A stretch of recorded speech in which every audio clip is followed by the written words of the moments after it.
morning and good afternoon. Thank you all for joining this webinar and panel discussion on business resilience and how to implement it into your organization for better results, both in product development as well as in corporate performances. Couple of householding notes. We will be recording this meeting. We will post it on our website and on LinkedIn for later review. And we will also share it with all the attendees as well. We will also send after this meeting a small questionnaire to gauge your appreciation for content like this so that we may do it more often or should not. And with that note, I would like to present to you our guest, head guest, Bastiaan van Hamersveld, CEO of LES. And we will kickstart with a brief introduction by Bastiaan and then a presentation, after which all the panelists will do a brief presentation or introduction as well, and we will dive right into the discussion. Thank you. With that, Bastiaan, all yours. All right, thank you, Frans, for the introduction, and thanks for organizing. So my name is indeed Bastiaan van Hamersveld. I live in the Netherlands, and I'm currently CEO at LES.works. And this is about organizations who are scaling up and seeking business resilience. I'm going to present in a short time span what does that mean? How do you get there? And yeah, that will raise a lot of questions because normally it will take much longer. So after that, we'll have a very interesting panel discussion around it, and hopefully many of you have questions that we can also address. So with that, let me set up myself in the corner and kick off. So, building business resilience with LES, and focus is scale-ups, or organizations that are about to scale up. So first, what is business resilience? Well, business resilience is the ability of an organization to quickly adapt to disruptions while maintaining continuous business operations and safeguarding people, assets, and overall brand equity. So to understand business resilience, it's effectively a pyramid out of around 5 blocks. The base, the most important one is operational efficiency. So which ongoing processes are there? What other requirements are there to improve? How do you do monitoring, measurement, etc.? Next one, innovation capacity. Often this is done by a single team or innovation events, but to be more effective, it requires to become, it's more part of the core of your product development. So we'll address that as well. Systemic adaptability, so adaptability for your whole organization is key. Usually this is also done with frameworks and add-ons, but you need to bake it into your organizational design. So we'll address that part as well. Then leadership dexterity, very important. It's all about support and letting things go. And then the top one, organizational fitness, this will come naturally once you have the other 4 in place. Quick thing about LES. So LES is the organizational design system which enables product organizations to become business resilient. And it actually kickstarts that journey. So it's not the end goal. It only kickstarts your journey, because after that, you will be able to do it all by yourself. So LES is very simple.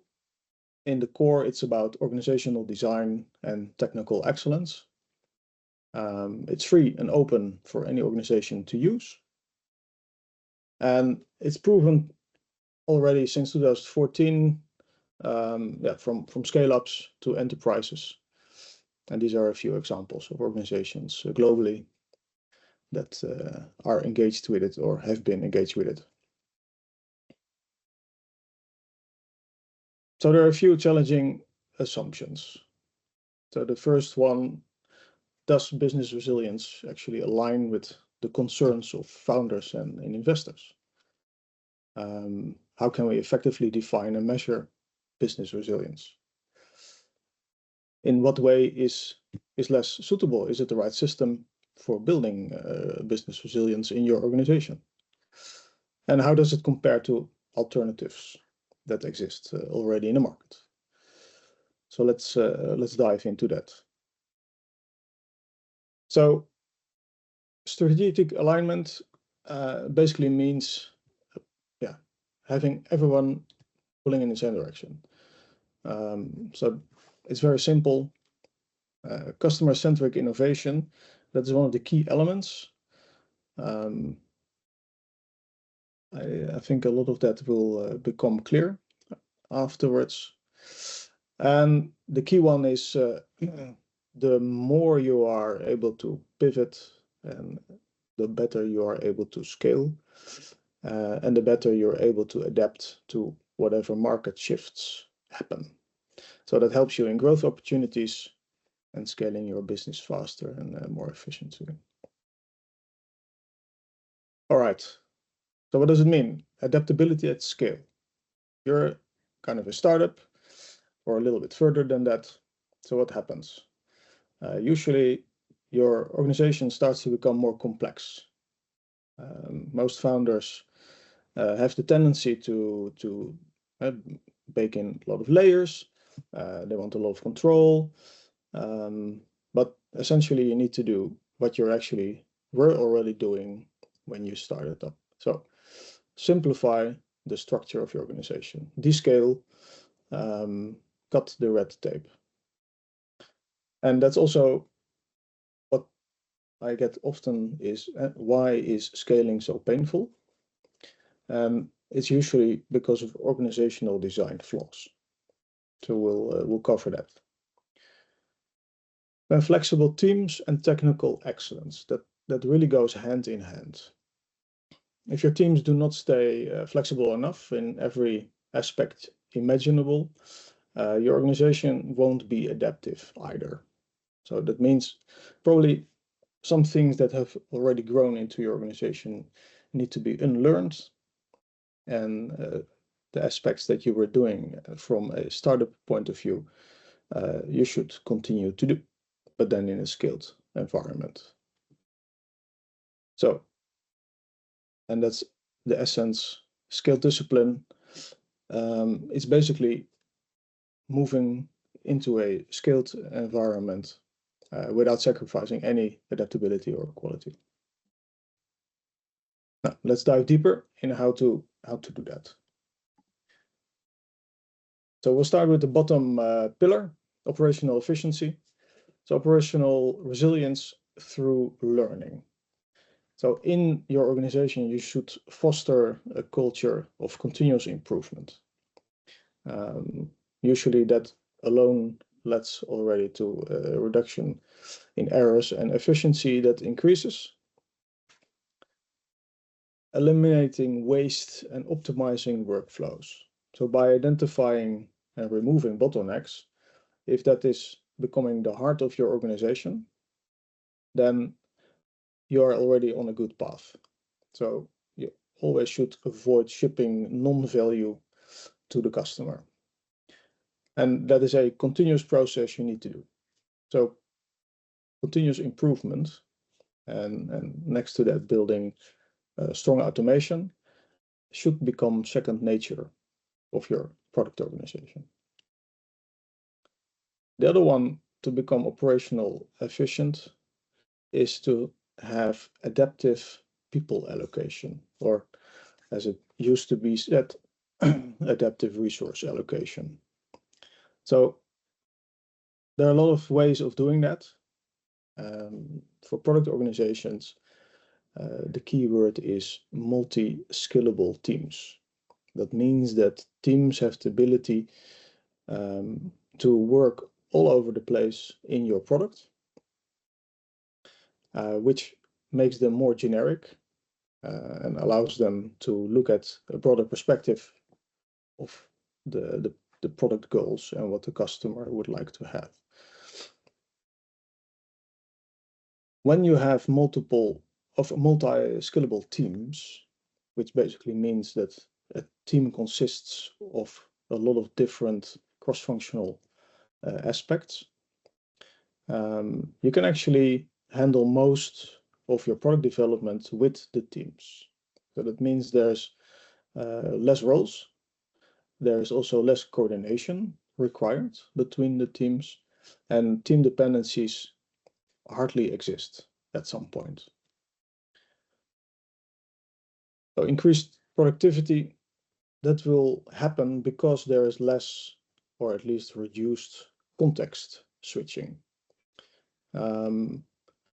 When starting to work with multi-skillable teams, there is also that communication and collaboration becomes more natural because you have less, for example, project managers, requirements, or other type of manager. They will have different type of roles. And because of the no team dependencies, and teams do not have to wait for other teams, your productivity and especially value that you bring to the customer will go up. Then innovation capacity. So the moment you have these multi-skillable teams, that means that teams have the end-to-end responsibility from all the features each team makes. So the moment the product owner has a item on the product backlog, the team picks it up and will create the whole feature. Because they have direct contact with the customer, I will come back to that later as well. It means that they also have the opportunity to spot innovation opportunities because they are working from end to end and also have the autonomy to act on them rapidly.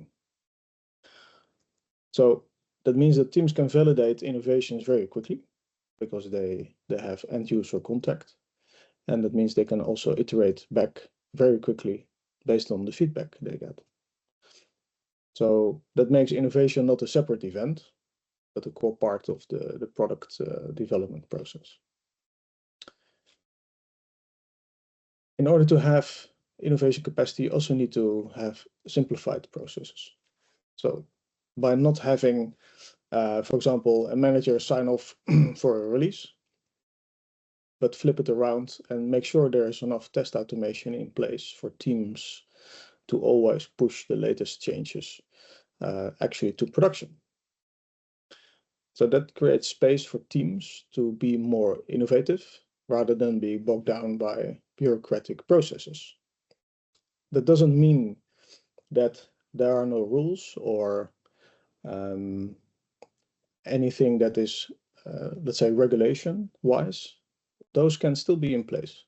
It just means that the teams have enough autonomy within the boundaries that you set within the organization to execute this end-to-end responsibility. Core part is learning, and especially learning from failure. So the psychological safety that you hear a lot, that is really key to foster. Empowering teams to experiment.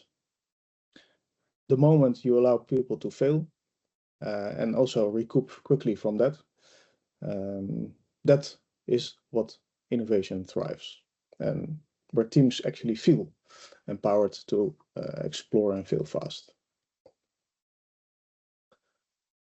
So breaking down the silos, having teams work in a different way together allows cross-pollination. So removing those barriers encourages the free flow of ideas. So that sounds really nice, but that requires a few things on organizational level. So one of them is the empowerment of self-organizational teams. Often organizations are terrified by that, but it's actually not that bad. It doesn't mean that teams are allowed to do everything they want. There are still boundaries, except anything related to the product and how they do it, that's for the large part up to them. And they are really good at doing that. It doesn't mean it's easy to do.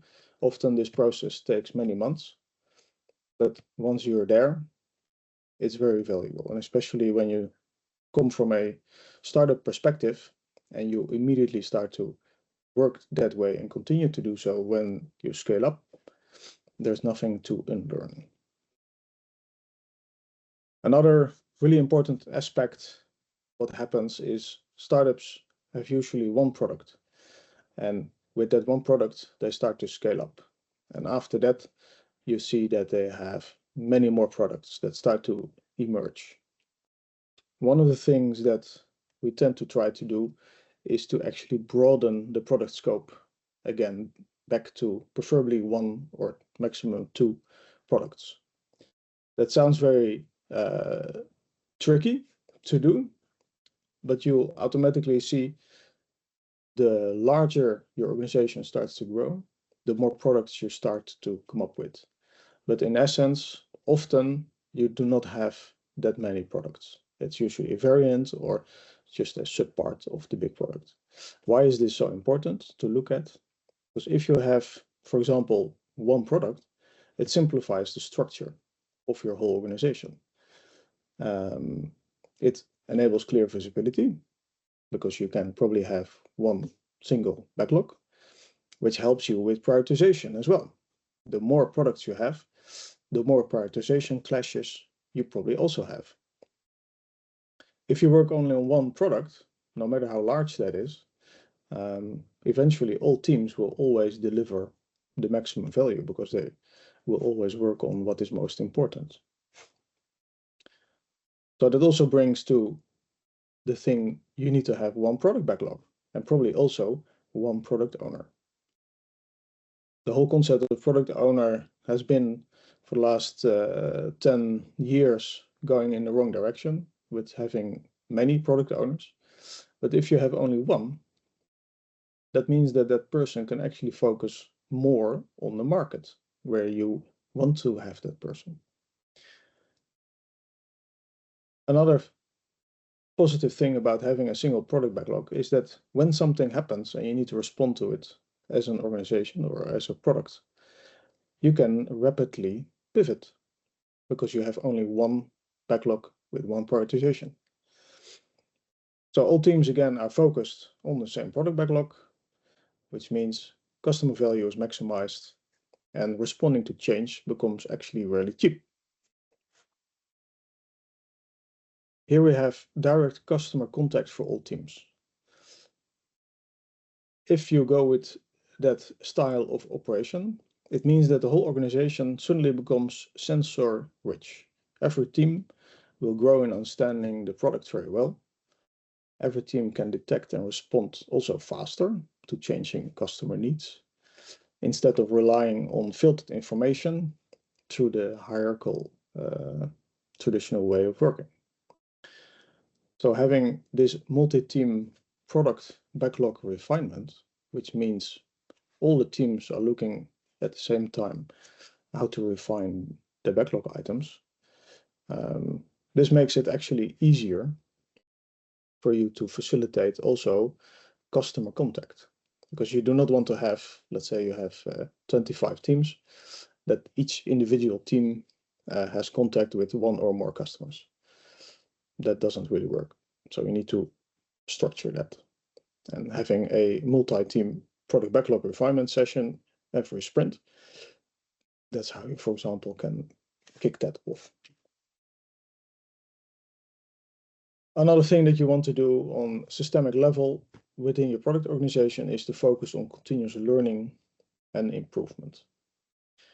And that has all to do with this item, the integration of engineering practices. That's the technical excellence part.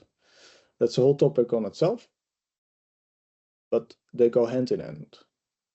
If you do your organizational design well, that automatically means there's a lot of work probably to do on engineering practices, mostly about automating and removing a lot of bottlenecks. So almost at the top of the pyramid, the leadership dexterity. So naturally, when you have a scaling organization, it means that command and control style of management is for some reason a natural way of handling. That you need to try to stop. So command and control needs to become more a servant leadership style. That means that leaders become more facilitators and mentors, and empowering teams more to self-organize and make decisions. In that line, shifting accountability to teams, promoting the learning culture, also an important task of leadership. And the key thing is leaders become the masters at managing change within your organization. So instead of focusing a lot on all the technical aspects, they will focus more, how can we work with teams, how can we make sure they all have a smooth sail, because they are the ones who actually make the product. So within less, there are a few rules and principles, nothing else for you to work with. That means that leaders can actually become very quickly very good at this type of managing change. Continuous improvement, something that is not the core of every leadership.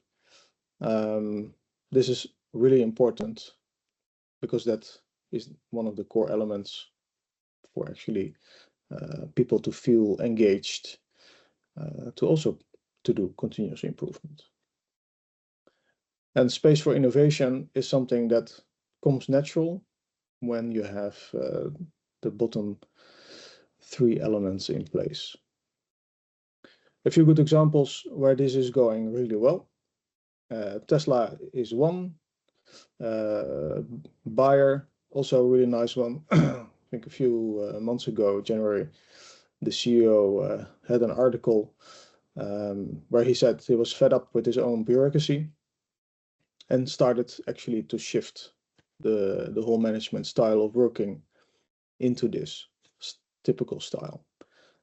He even changed his annual finance cycle to 90 days instead of a year. Sonos, with their failed app, is another good example. They were using quite a lot of command and control. They were completely out of touch with the customer. They recognized that and are now working their way into a similar style to repair that. So the operational fitness, it's actually a combination of all of these. Decentralization, simplified organizational design, continuous learning organization, whole product focus, and stay away from command and control. So this is effectively what Mr. Darwin already said. It's not the strongest of the species that survives, nor the most intelligent that survives. It's the one that is the most adaptable to change. So it's very true. So thank you very much for this. Looking forward to all the questions. And yeah, let's kick off with the panel. Excellent. Thank you, Bastiaan. Very much appreciated.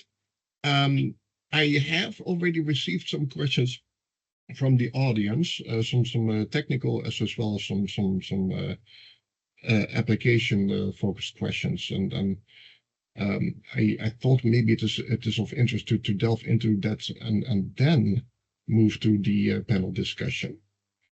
Yep.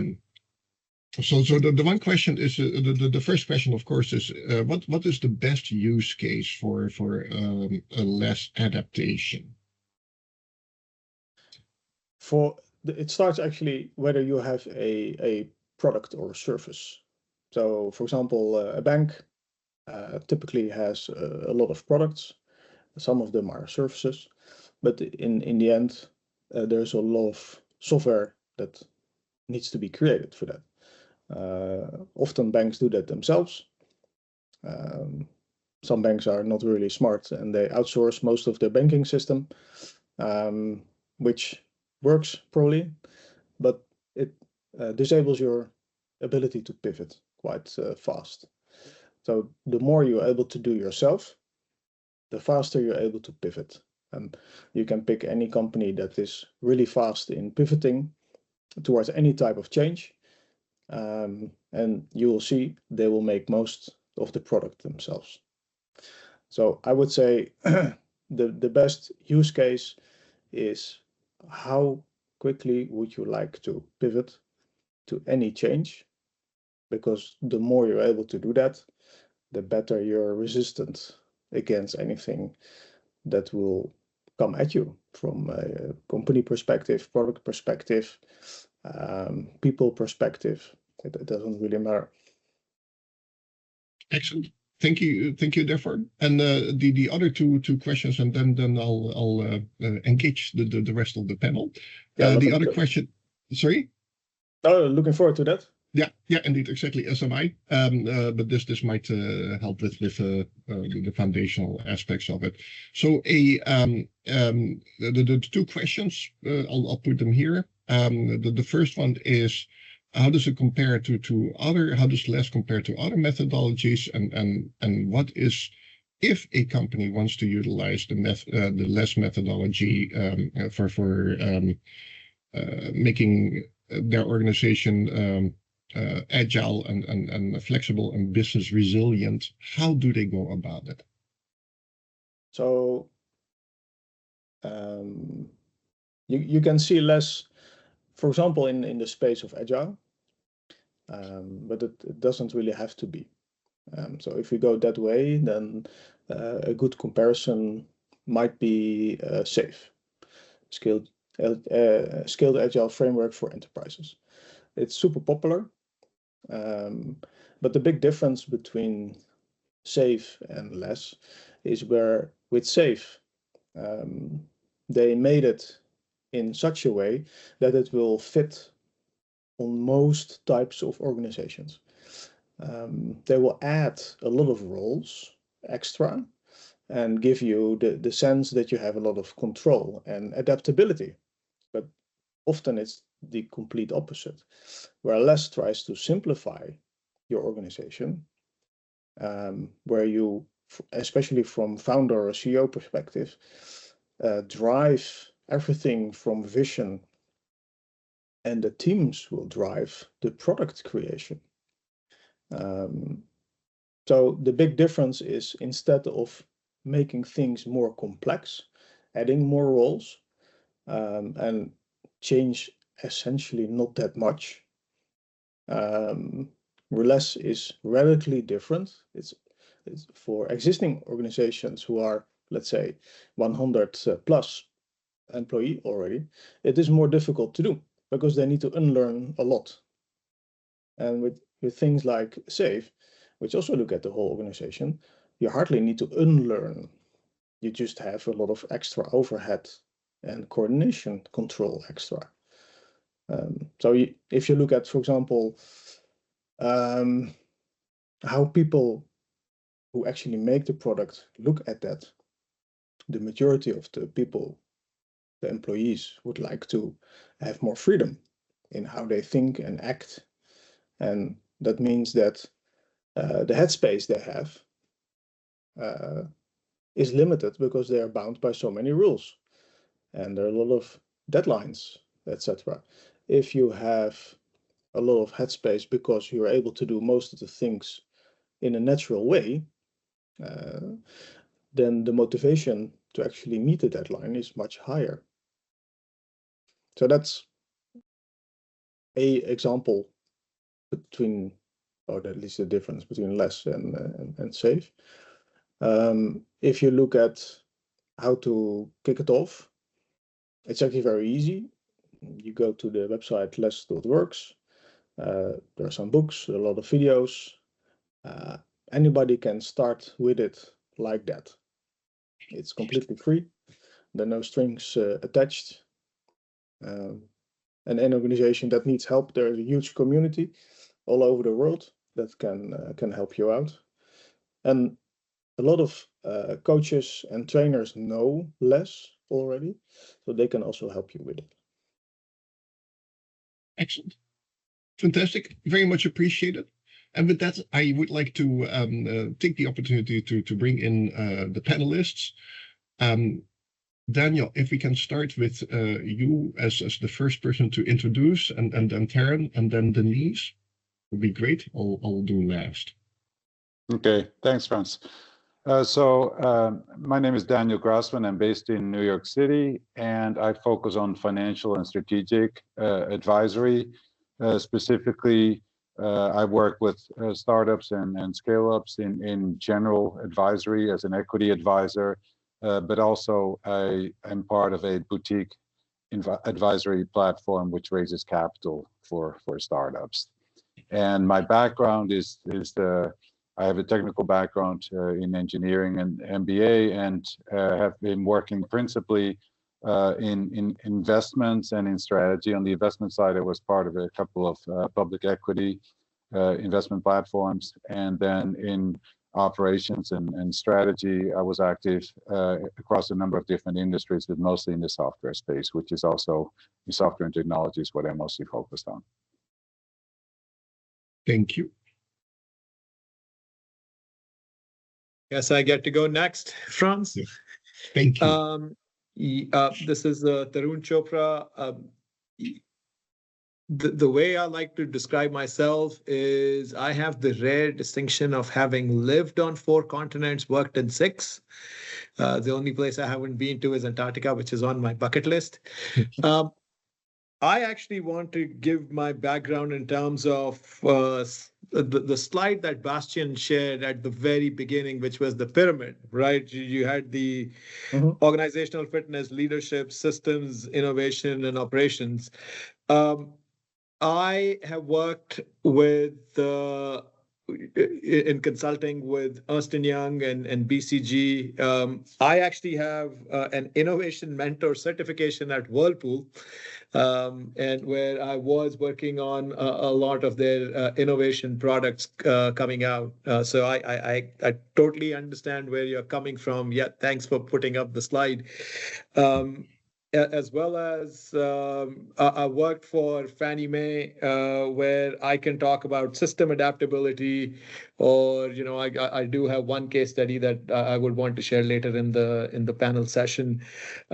I worked for Clements Worldwide, which is a global insurance brokerage. I was the president at CEO, which was basically provided insurance solutions to individuals and organizations living and operating outside their home country. So a lot of cross-border business, high-risk areas, conflict zones. So we sold the company recently to Gallagher. I am right now an executive advisor to Factum Global, which is one of the sponsors of this event, providing, helping companies open offices internationally. I'm also a venture partner at the InsurTech Fund, where we do invest in startups.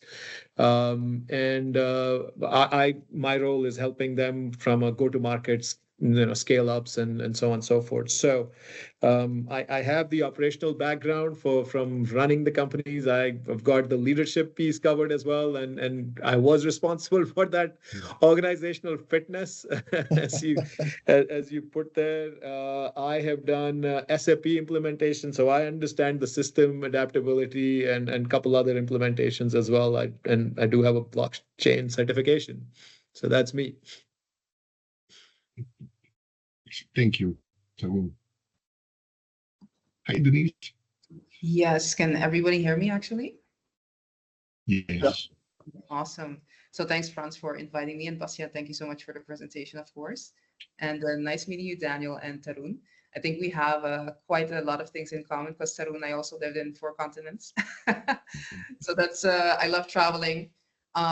So yeah, that's definitely it. And Daniel, I'm also in the capital raising space. So to give you a little bit of an introduction, so of course my name is Denise. I'm based out of Amsterdam. I'm originally from a very small island called Curacao. It's in the Caribbean. It's a very beautiful island, I might say. So my background has been in technology sales. So I've worked for companies such as LinkedIn, Oracle, smaller startups and scale ups. And what I did, I was an account executive. So very, very much from the sales space. And so currently I have our own business. We do capital raising for SaaS companies. So software as a service, of course, anywhere between pre-seed up until Series A stages.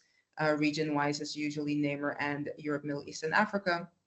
And what we actually do is, depending on which stage that the founder is at, we actually help them and coach them on the capital raising side, or we have the service where we actually fundraise on their behalfs. And yeah, that's a little bit of my background. It's a little bit of a different, I guess, background than probably you guys, but very fascinating to be obviously in your presence. So Thank you, Denise. We very much appreciate it. And then, so my background is I come from technology sales. I'm Dutch of origin, but I've lived in the US for 35 years. Apparently, it's time for me to move to a different continent and catch up with everybody. So my background, I come from internet sales. I worked for a company that was Unionet, was bought by WorldCom and grew. Well, actually, it folded into MCI, which then folded into Verizon here in the US. I managed 2 international sales teams, the wholesale sales team and the enterprise sales team for international connectivity. And I think about that quite a lot, because based on that experience as a sales manager, I focused on becoming a business development person. And the reason for that is the interest. If you're a salesperson, particularly in the experiences that I had, is that you are focused on selling something that somebody else builds. And then the interaction that you have as a salesperson, you're the first person that a customer will contact and talk with. And then it is normally a product-related question. How does it work? How do we get it installed? Can we escalate it? Blah, blah, blah. All those good things. But as a salesperson, your internal relationship was always with tech support. It wasn't necessarily with the product development people. And what was interesting for a company like Unionet is that it was one of the entrepreneurial companies in the internet space, and it grew exponentially and very, very fast. And they did a couple of things really well. For example, they invested in assets and then maximized or optimized those assets for providing access to as many customers as quickly as possible. The challenge that they ran into was that competition increased, and then an economic crash happened at the same time. Actually, a glut in internet connectivity preceded the economic crash, and the company couldn't pivot. And so it folded into WorldCom, which then went down, and folded into MCI, which then went down and folded into Verizon. And Verizon was able to actually make good use of the assets that Unionet had built. But these are all these inflection or pivot moments that were totally lost on 3 companies before the 4th company was able to clean it up and utilize the assets in a different way. And so that is something that I remember. I have another great bankruptcy with GE Capital. Also, it is a pivot moment was the economic crash. What do you do then as a company that does lending and leasing? There was no answer. So that was very interesting. So that's my curiosity in regards to business resilience and less as a tool or a structure through which companies can holistically navigate all these pivot moments and challenges, and how they can be used in business development, and business development being the bridge between customer needs and requirements and wishes and product development and sales. Thank you for your patience. So, thank you, Frans.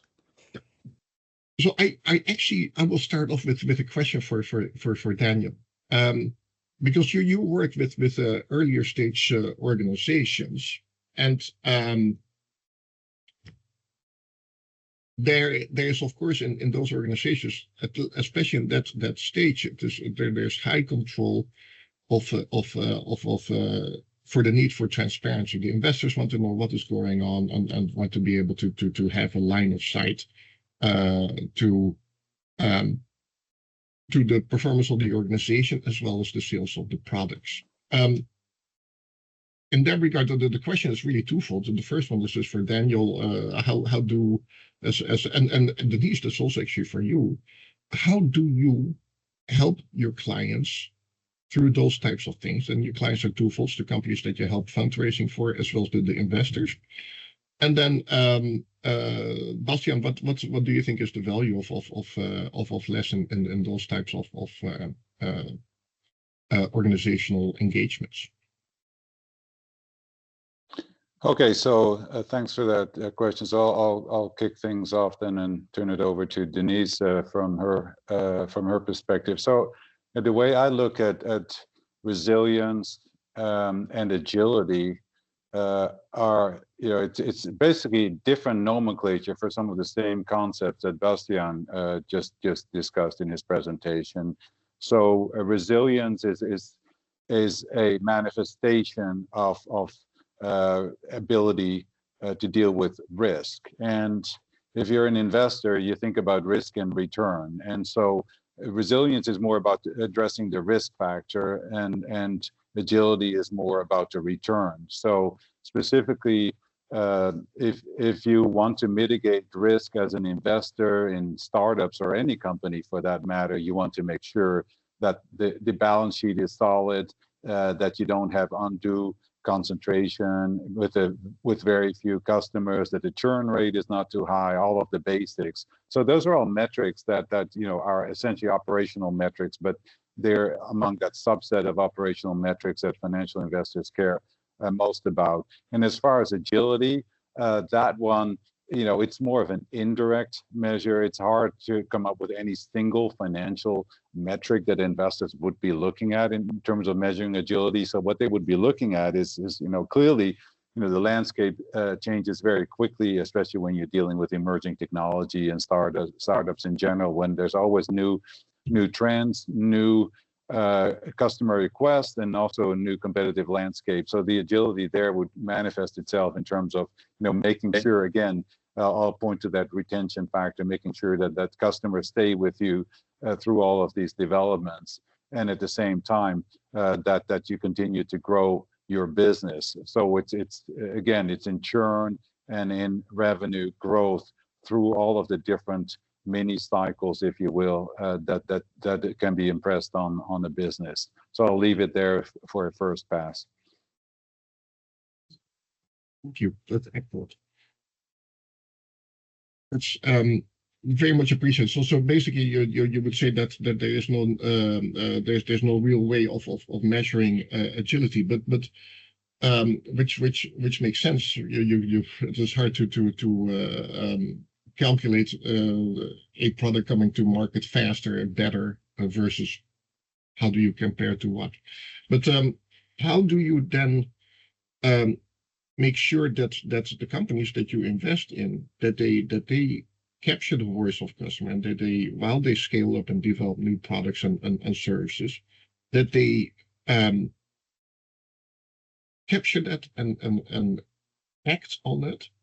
Because that is, of course, the next that's the scale up pivot. And if companies cannot capture that, then they're going to have growth challenges. So my take on that would be, again, look at the customer metrics. So you look at the cohort and see if they stay with you, again, through all of the different turmoil and developments that may take place in the marketplace. Again, could be new competitors who may have something that you don't have. So are you agile enough to deal with that, to either respond if this is truly a meaningful change in the landscape, or in fact deflect from that as saying, okay, well, this is something that customers don't really care about as much, and so not detract resources from what they're currently doing into this new hyped up potential product feature or whatever the case may be. So again, having your customers stay with you through thick and thin is I think is a very important indirect measure of that. But at the same time, if you're an investor, you would want to look at you talk to customers directly and ask them, how responsive is the company to your needs, and again, the best way to see that is through customer traction, both in terms of getting new customers, but more importantly, having these customers stay with you.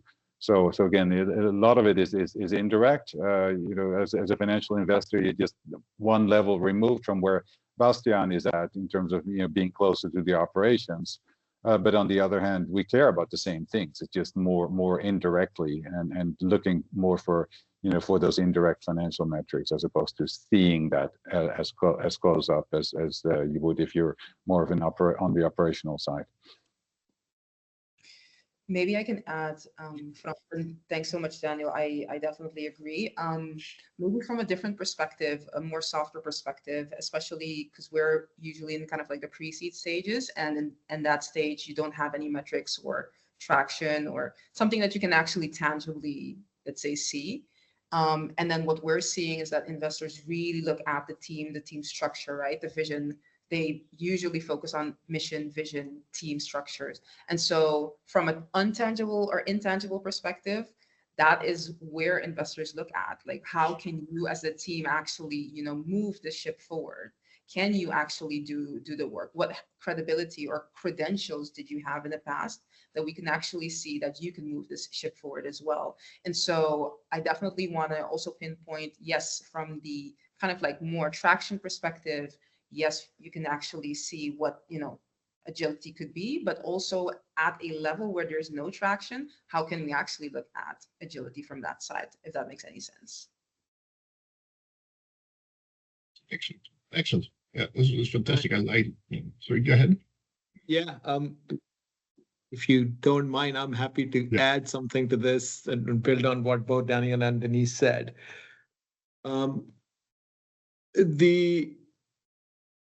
The first thing, we've used the terms agility, we've used resilience, and we've gotten some definitions. I just want to make sure that there's a little more context around it, because the way I look at it, so both agility and resilience is the ability to move quickly, but it's in different contexts.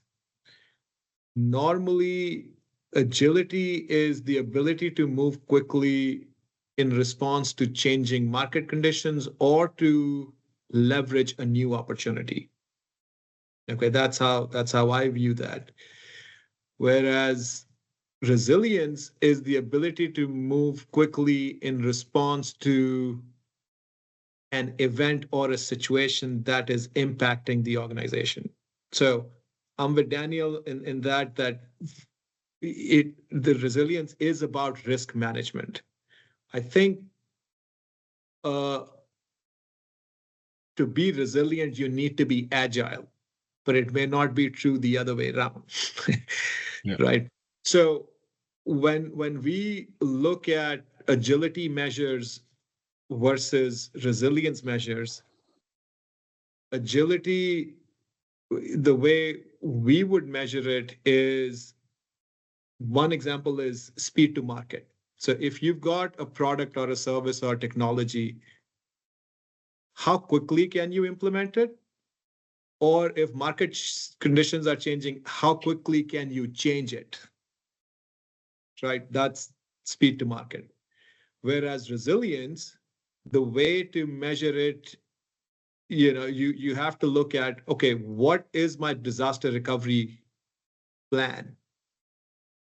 right? Or what's my crisis management, strategy? You've got, and if we use the example of startups by definition have, one or two or three founders with a suitcase, right? They don't have a big organization, but there's a lot of dependency on the so-called key man, right? So what's the key man protection? If something was to happen to one of the founders, where does this entity go? Yeah, Right. So those like are that. some of the things that needs to be accounted for in terms of, when you look at agility versus resilience.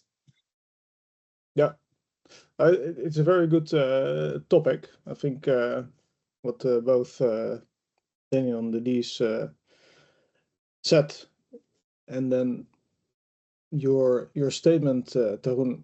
I think what helps there is looking at, if you look at agility, which means mostly for the organization, how quickly can you move to some event, whether it's a risk event or something coming out of the market. And even if you have something such extreme that, let's say, the founder is leaving, therefore your visionary is also leaving, the more the rest of the organization was embedded in the whole concept of that vision and the product and linked closely to the customer, then a leaving founder at some point, it's still terrible, but it's not that bad. It can be overcome. And why? Because everything he envisioned is probably already in the heart of the organization itself. And that's not easy to do, I reckon. But if you start with it early enough, it's already there. And I think one of the questions I had actually is, how do you guys see that from more the investor point of view? At what stage do you see, if it is ever, that the vision from the founder is actually in the nerve system of the organization? Does that actually happen?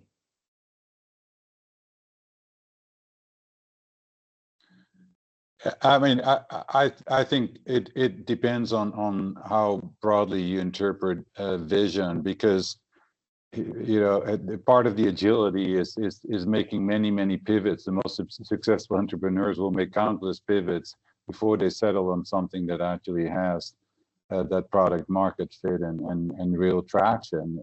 So I think it's kind of at a higher level than a product vision. It has to be something about much more customer focused type of vision, in terms of, okay, this is a specific pain point or set of pain points that we're looking to address, and what can we contribute to that as an organization, as a startup or otherwise, that really solves that problem. And how specifically you do that, that's going to evolve over time. So there's lots of nuances to that. But I think having that singular vision and focus on that is critically important. And indeed, I mean, losing that founder and that founding vision, because there's no single champion, at least not a champion with the same kind of conviction within the company, would definitely be an event that would really test the resilience of a company, whether it's startup or more advanced. Agree. Tarun, you wanted to comment on that one as well? Sure. So when you talk about the culture, I think one of the things that I'm sure both Daniel and Denise can attest to is, when you have a founder, one of the challenges that we see is, when they want to pivot, is this actually a pivot or is it a distraction?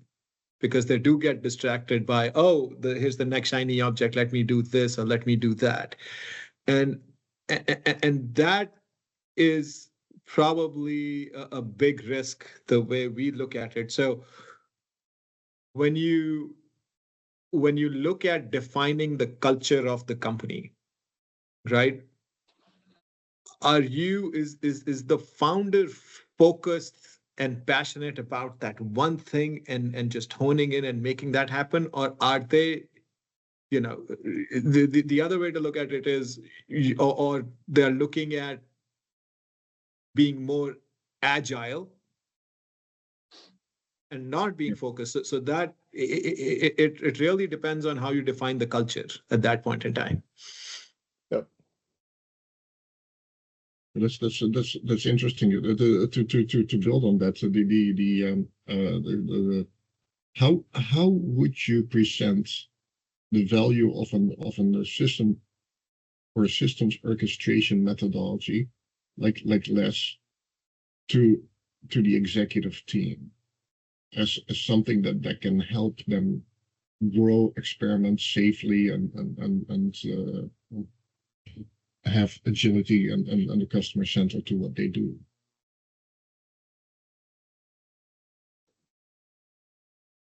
And I can talk more from a personal experience standpoint. The one big benefit of agile, right? Whether you use the LESS framework or the SAFe framework, is you're not historically what happens is you place all your bets on one thing and you implement it and you get the result at the end. Here you can, as you're building something, you get to test it, right? That's the basic premise. And then you refine it. What that does is it gives you instant feedback. So it takes away the surprise at the end that, oh, this is not what I had envisioned. Right. So that's how I would put it to the senior management, to say, hey, you have to be involved as we go along. Yeah. And it will deliver what you envision, because you'll be giving constant feedback. That's how I view it. I greatly appreciate it. Thank you. So we have hit the end of the hour. There are some questions still from the audience. I will make sure that we follow up with them offline. I would like to give all of you space to say any parting words and words of wisdom that you may have, and then I'll wrap it up. Tarun, if you have any words of wisdom, would you mind starting? Why don't we have Denise go first, because we didn't get to hear much from her. So I just wanted to make sure, Denise, you got some airtime.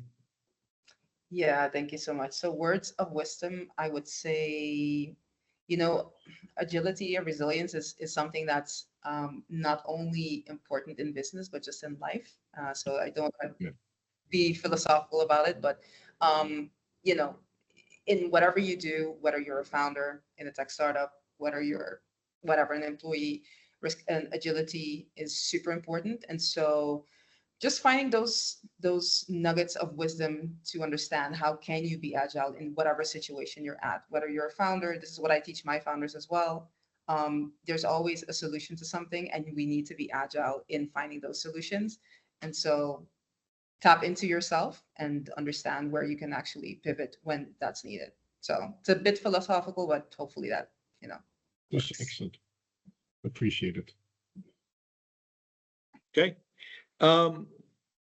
I can, if you give me even 5 hours, it may not be enough for me to go through all the experiences I've had with whether it's scaling up companies or scaling up businesses or business disruptions or coming up with something new. The one common theme is in terms of dealing with either of those, any of those scenarios, is the fact that, one, you have to be focused on your customer, right? As to at the end of the day, it is all about your clients. And to be able to respond to any situation, you need to be nimble and resilient, right, as an organization. And for you to be nimble and resilient, you need to adopt an agile framework, right? So that's sort of the sequencing of the thought process that the company should adopt. And really, once agility should become the part of the culture. We talked about culture a little bit. If that's how the company is set up, right, to quickly respond to situations and have that feedback mechanism or that communication mechanism, you're going to be a very effective organization. Fantastic. Thank you, Tarun. That's excellent. Daniel, you want to go first? Right. Yeah. So from my perspective, to reiterate some of the themes we've been discussing so far, as a leader of a company, and almost regardless of size, I think it's all about finding the right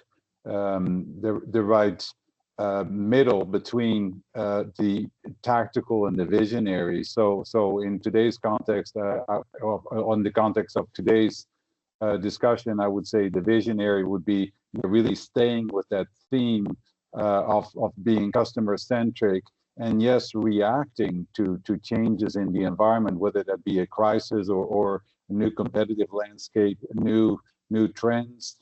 Everything is about AI these days, but what does it really mean for my business? Do I want to just tag an AI label onto my company, or do I truly think about, okay, how does this better help us meet our vision and help us better meet the needs of our customers? So I think it's finding the right balance between the strategic and visionary versus the tactical, and the tactical really being about making sure you stay in business and you do the day-to-day blocking and tackling to make sure that you get your bills paid and you keep your customers happy, but on the other hand think a couple of years ahead at least, to make sure that you're making the right long-term moves to anticipate what the customer needs are likely to be over that time horizon. I think that's the real key to success of a business.